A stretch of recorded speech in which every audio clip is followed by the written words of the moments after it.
અરવલ્લી જિલ્લામાં ડીઆઈજીનું inspection Modasa police headquarter ખાતે લોકદરબાર યોજાયો।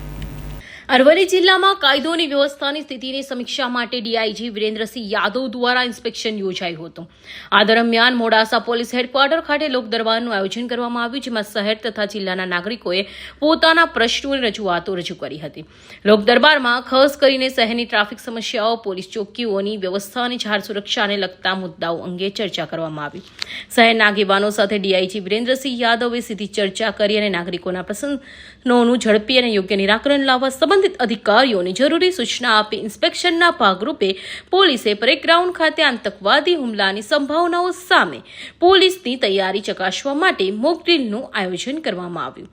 આ મોક ડ્રીલ દરમિયાન આપત્તિ સમયે લેવામાં આવતી કાર્યવાહી, ટીમ વર્ક અને સાધન સામગ્રીનો ઉપયોગ અંગે પ્રેક્ટિકલ અભ્યાસ કરવામાં આવ્યો। ડીઆઈજીએ પોલીસ અધિકારીઓને જનતા સાથે સુમેળભર્યું વર્તન રાખવા, ટ્રાફિક વ્યવસ્થા વધુ સુઘડ બનાવવા અને જિલ્લામાં શાંતિ તથા સુરક્ષા જાળવવા કડક અને અસરકારક પગલાં લેવા માર્ગદર્શન આપ્યું હતું। હિતેન્દ્ર પટેલ, અરવલ્લી।